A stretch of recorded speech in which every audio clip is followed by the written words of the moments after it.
नमस्कार मित्रांनो, big boss Marathi 5 मध्ये जानकी किल्लेकर हिला रितेश देशमुख यांनी भाऊंचा धक्का इथे बसू दिला नाही। यावरतीच जान्हवीची जाऊ हिने तिचे वक्तव्य व्यक्त केलं आहे।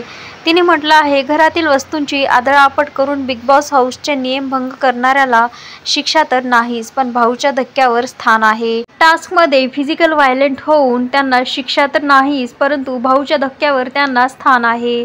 घरातीलच एका सदस्यावर शिवीगाळ करून BIP ऐकू येऊनही त्यावर शिक्षा तर सोडा, पण साधी चर्चाही नाही, पण भाऊच्या धक्क्यावर स्थान आहे। आणि जान्हवीने केलेल्या चुका तिने मान्य करूनही, घरातील व प्रेक्षकांची मनापासून माफी मागूनही, प्रामाणिकपणे आठवडाभर शिक्षा भोगूनही भाऊच्या धक्क्यावर तिला स्थान नाही, हे खरंच खूप अनफेअर आहे जान्हवीसाठी। घरातील इतर सदस्याप्रमाणे तिलाही भाऊच्या धक्क्यावर बसण्याचा तितकाच अधिकार आहे, असे म्हणून जान्हवीची जाऊबाईने जान्हवीची बाजू घेतली आहे आणि जान्हवीसोबत खूपच अनफेअर होत आहे, असं तिने म्हटलं आहे।